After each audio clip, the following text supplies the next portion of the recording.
مومنو، جب تم نشے کی حالت میں ہو تو جب تک ان الفاظ کو جو منہ سے کہو سمجھنے نہ لگو نماز کے پاس نہ جاؤ، اور جنابت کی حالت میں بھی نماز کے پاس نہ جاؤ یہاں تک کہ غسل کر لو۔ ہاں،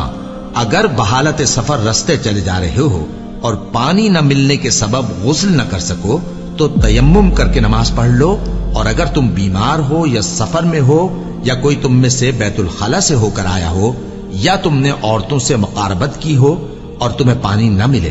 تو پاک مٹی لو اور منہ اور ہاتھوں کا مسح کر کے تیمم کر لو، بے شک اللہ معاف کرنے والا ہے، بخشنے والا ہے۔ مومنو، جب تم نماز پڑھنے کا قصد کیا کرو تو اپنے منہ اور کوہنیوں تک ہاتھ دھو لیا کرو، اور سر کا مسح کر لیا کرو، اور ٹخنوں تک پاؤں دھو لیا کرو، اور اگر جنابت کی حالت میں ہو تو نہا کر پاک ہو جایا کرو، اور اگر بیمار ہو یا سفر میں ہو یا کوئی تم میں سے بیت الخلا سے ہو کر آیا ہو یا تم نے عورتوں سے مقاربت کی ہو پھر تمہیں پانی نہ مل سکے تو پاک مٹی لو اور اس سے منہ اور ہاتھوں کا مسح یعنی تیمم کر لو۔